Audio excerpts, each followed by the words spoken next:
What is the sentiment now in the House? I'll be very candid about this, Boss Jojo. Talagang dama namin yung sunog sa House. Halos walang tiwala yung mga tao sa House eh. Kasi lahat kami tinitignan na corrupt naman kayo lahat eh. I do not blame yung mga tao na tignan kami ng mga corrupt kami pare-parehas. Kasi una, pumutok yung flood control issue. Meron na ba nakulong? Wala pa nakulong up until now. Wala pang napanagot. Tapos, maririnig natin doon sa mga ongoing na hearings, hindi pa daw makapag-establish ng link sa mga politiko. Ako hindi ako maniniwala doon eh.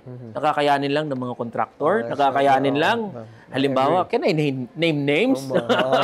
Halimbawa, ng mga contractor, ng mga diskaya, kakayanin ba nila sila lang yan? Kakayanin ba ng mga taga-DPWH, ng mga district engineer na sila lang yan? Na wala silang kasabwat ng mga politiko? So, walang maniniwala dyan. So, hindi yan, it takes two to tango. It's a whole dance group. Yes, it's a whole dance group. Exactly. Kaya ang sentiment ng mga tao, kailangan may mapanagot, kailangan may makulong. The sad reality is, even among our colleagues na talagang sangkot dito sa flood control mess and the corruption mess na kinakaharap natin ngayon, parang lahat walang kinalaman eh. Diba?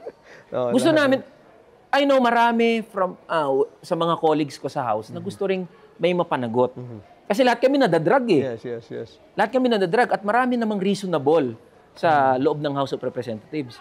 But again, we cannot blame the Filipino people kung tinitignan lahat ng congressman ng mga corrupt. Hanggat walang gumugulong ang ulo dyan. And I've been very consistent about this. Kailangan may gumulong ang ulo. Kailangan may makulong. Hindi nga lang basta makulong eh. Sequester yung assets. Bawiin ng gobyerno yung assets na yan kasi nagpakayaman yung mga yan gamit yung pera ng taong bayan.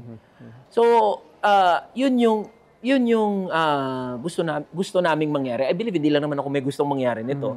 Gusto naming mangyari sa loob ng House of Representatives. And let's make people accountable. Halimbawa, Zaldico. Diba?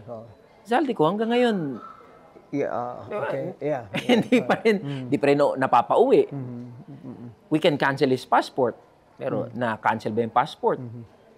Hindi nga na So yung mga proper measures should be enforced now more than ever. Yes, no? yes. It should And ito, if the administration is really serious about addressing the issue of corruption, well, the president can mobilize the entire instrumentalities of the state. Mobilize NBI, ombudsman, lahat ng mga ahensyang may kinalaman dito. Kaya eh.